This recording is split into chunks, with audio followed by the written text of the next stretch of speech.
పొత్తుల గురించి మేము ఏ రోజు ఆత్రపడలేదు.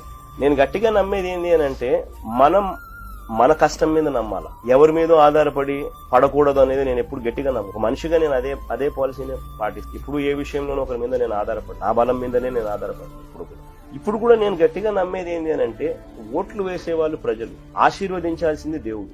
వీళ్ళిద్దరిని నమ్ముకోవాలి గాని, ప్రజలను దేవుణ్ణి నమ్ముకోవాలి గాని, ఎవరో ఒకరితో పొత్తు పెట్టుకోవాలి, వాళ్ళ భుజాల మీద నేను నడవాలి అన్న ఆలోచన చేయడమే తప్పు అని నేను భావిస్తాను. ఈరోజు నాకు 175 నియోజకవర్గాలలో ప్రతి చోట వైసీపీకి సంబంధించిన క్యాండిడేట్ ఉన్నాడు. వాళ్ళకి అన్యాయం చేసి పొత్తు పెట్టుకుని వేరే పార్టీకి ఎవరి పార్టీకో టికెట్లు ఇచ్చి మన వైసీపీ జెండాను మోసిన వ్యక్తిని పక్కన పెట్టడం ధర్మం కాదని చెప్పి నేను భావిస్తాను. కాబట్టి నేను ఎప్పుడైనా ప్రజల్నే నమ్ముకున్నా, ఇంతకు ముందు దేవుణ్ణే నమ్ముకున్నా, ఇప్పుడు ప్రజల్నే నమ్ముకుంటున్నా, దేవుణ్ణే నమ్ముకుంటున్నా. కాబట్టి పొత్తు గురించి ఏ పొద్దు నేను ఆలోచన చేయలేదు, ఆలోచన చేయాల్సిన అవసరం కూడా నాకు ఏ పొద్దు రాలేదు. Download ShareChat.